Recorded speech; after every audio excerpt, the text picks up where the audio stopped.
Hello and welcome back. Now, labor unions in Nigeria have suspended the continuation of their protest over the removal of petrol subsidy without adequate palliatives. The suspension follows a meeting between the leadership of the unions and President Bola Tinubu on Wednesday evening, hours after the unions began their nationwide protest. The president has also assured that Port Harcourt refinery will start production by December this year. According to the president, the refinery will create thousands of jobs for Nigerians and boost the country's economy. In a statement signed by the NLC president Joe Ajero and the TUC president Festus Osifo, the unions disclosed that Tinubu also agreed to review the wage of Nigerian workers immediately. The labor leaders also urged Tinubu to address all the issues affecting the oil and gas sector, such as corruption, transparency, accountability, and environmental protection, as well as a review of the fuel subsidy regime now and a reduction of the pump price of petrol. The Port Harcourt refinery is one of the 4 refineries owned by the Nigerian National Petroleum Company Limited. It has a combined capacity of 210,000 barrels per day, making it the largest refinery in Nigeria. That's with the exception of the Dangote refinery, which of course has not come on stream yet. However, due to poor maintenance, the refinery has been operating at a fraction of its capacity or shut down completely for years. Former President Muhammadu Buhari's administration in August last year approved the sum of $1.5 billion for the rehabilitation of the refinery to be done in 3 phases. Operation is expected to begin after the completion of the ongoing rehabilitation contract on the facility. Now, of course, joining me now on the program to talk more on this and other related issues is Peter Esele, who is a former president of the Trade Union Congress. He's also the past president, of course, of Petroleum and Natural Gas Senior Staff Association of Nigeria, Pengasan. Mr. Esele, thank you very much for joining us on the program. Give me your take on the decision of the unions now. I mean, one of the unions, of course, you used to lead, their decision now to suspend the protest, so to speak.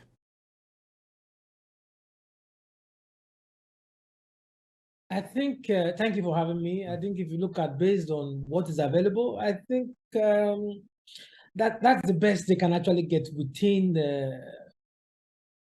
I'd rather look at the glass half full rather than half empty.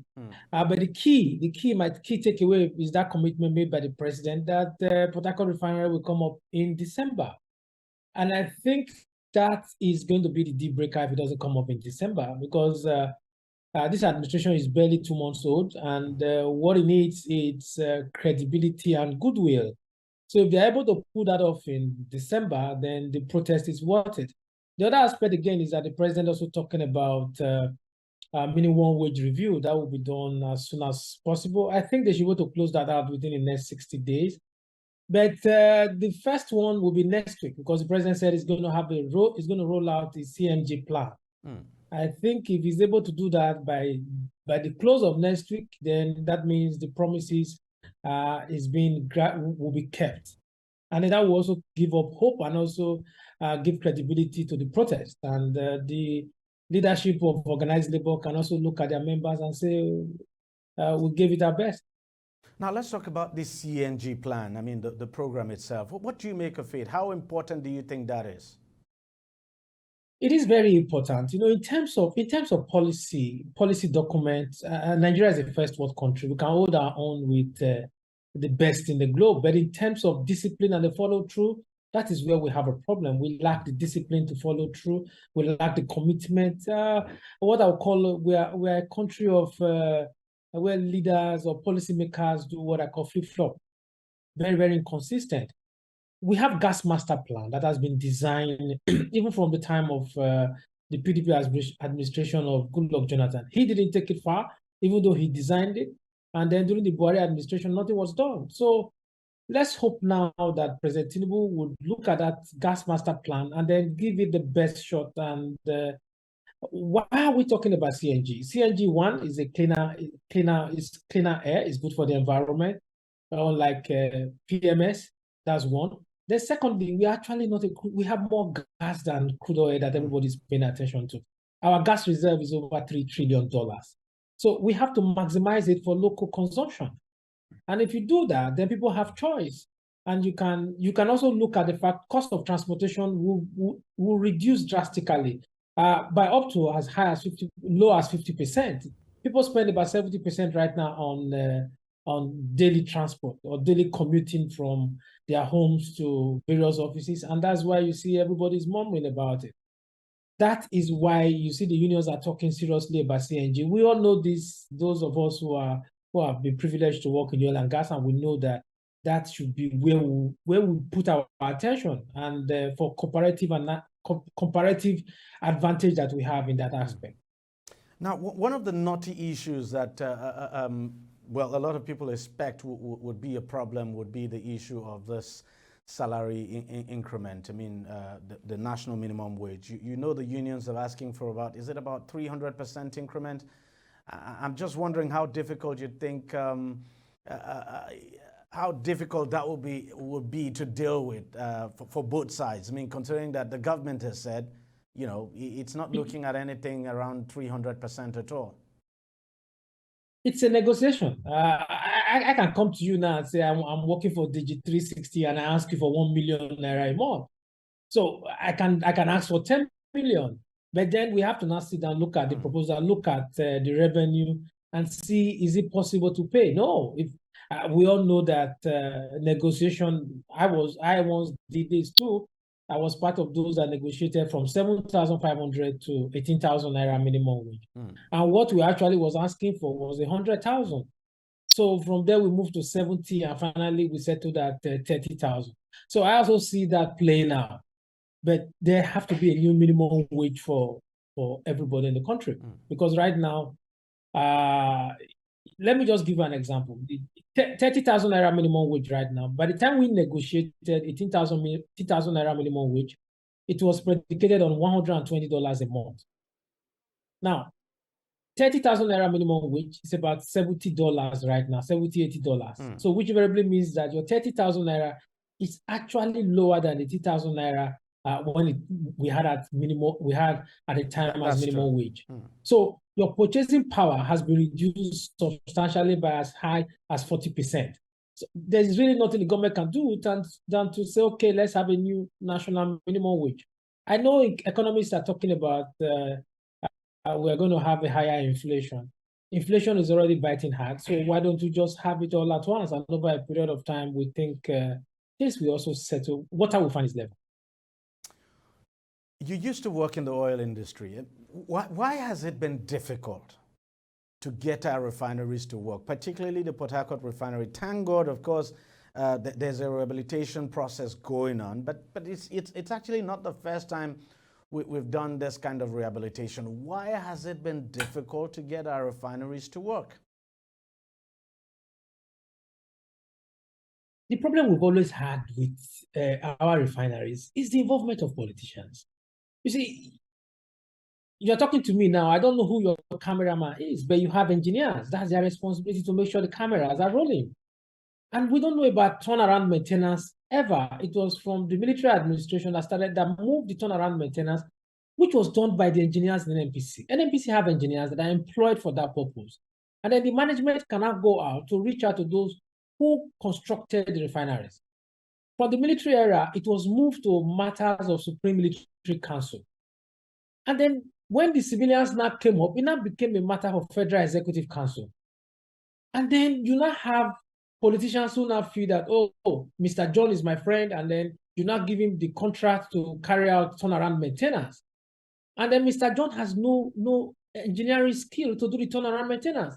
He looked for Mr. James. And Mr. John would have collected 20% of that contract, and he knows nothing. He has done nothing just because he knows powers that be. And then Mr. James come on board. He has the skill, but the money made available will not be easy for Mr. James to recoup his cash. Then what you have is that over and over again, the refineries were being abandoned. So if now that NNPC is a private going concern, so it's our hope that fine, you are going turnaround maintenance is no longer going to be matter for the Federal Executive Council. It's now going to be a technical issue that will go through the various in-house processes and not for political interference. it's embarrassing, really, to know that from 1999 to date, our refineries, and I can mention 5 presidents, Obasanjo, Yar'Adua, Jonathan, Buhari, that our refineries have not worked. Now, Tinubu is barely 2 months old. So let's hope that they come up in December. So if we have that, people don't know the advantage of, majority of people don't know what we talk about, when unions keep fighting, let our refineries work. It's a whole chain. But some people have also argued that the unions are part of the problem because your members work in these refineries anyway. I'll give you an example. When I was a sitting Pengasting president, we had a meeting over this. Our workers in the NPC were the ones who made recommendation that the refineries should be privatized. They told us in the National Executive Council that the refineries will not work because of the template, that there is just too much political interference. And so we recommended to the government that we should now practice an LNG model on the refineries, which is you have a core investor, and then you have the government. The core investor will be the one that is responsible for the operation of the refinery. That's why you are not having any problem in LNG. Nigerian government is making billions of dollars as dividend from LNG, and government is not the one running it. It's purely run as a going business concern. So the unions on their part have made various recommendations to the government. If government is not listening, then there's nothing the union can do than to defend the bread and butter of its members. Well, let's just hope that the current arrangement that the government has in place now would work out, because I understand after the rehabilitation, of course, the refinery will be run by a private enterprise now, and returns will just be made to the government. So maybe that will make the difference, right? Yes, we are hopeful that will make it work, and then you will see the benefit to the economy, in the sense that more people will be employed, and then there will be less pressure on FX. It's likely that we will be hitting 1,000 naira to the dollar by the end of the year, and the impact of that. It's something I don't want to imagine at all. Yes, I'm hoping we don't get there. But if we continue to have today, as of today, it's $85 to a barrel of crude, and if this continues till September ending, you are likely going to pay more for petrol in October. Because normally you have a 90-day cycle. So if this happens, you are going to pay more. Lagos will pay more, and Abuja will pay higher. And then why? Because those who are going to import this product are actually going to the parallel market if they cannot meet the demand, if the I&E window cannot meet the demand. So there is a whole lot of challenges ahead. But we need to, first of all, get that Port Harcourt refinery. That will help us reduce the pressure on FX. CBN report that I got is that about $150 million is spent monthly for the importation of petroleum products. So that in itself is another pressure of itself. Let's quickly talk about the Dangote refinery. You must have been following developments with that refinery. How important is it for that refinery to begin operation, even though we don't know when that is going to happen? The last we heard from Dangote is that maybe it's supposed to begin by this month, by August, but we don't know yet. I don't know anymore, because when it was being commissioned, Dangote said he expects to have some liter of petrol to start coming up by July ending. Yes. But this is August, not a single liter of petrol is coming out from there.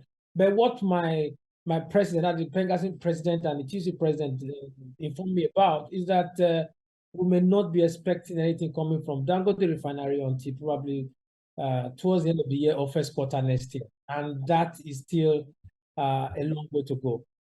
A very long way to go. And of course, difficult times ahead, no doubt. Peter Esele, former president of TUC, thank you very much for talking to us, and thank you for coming on the show. Thank you very much for having me. Thanks. All right, that's how much we can take on the program this week. We thank you very much for watching. I'll see you again next week. Bye-bye.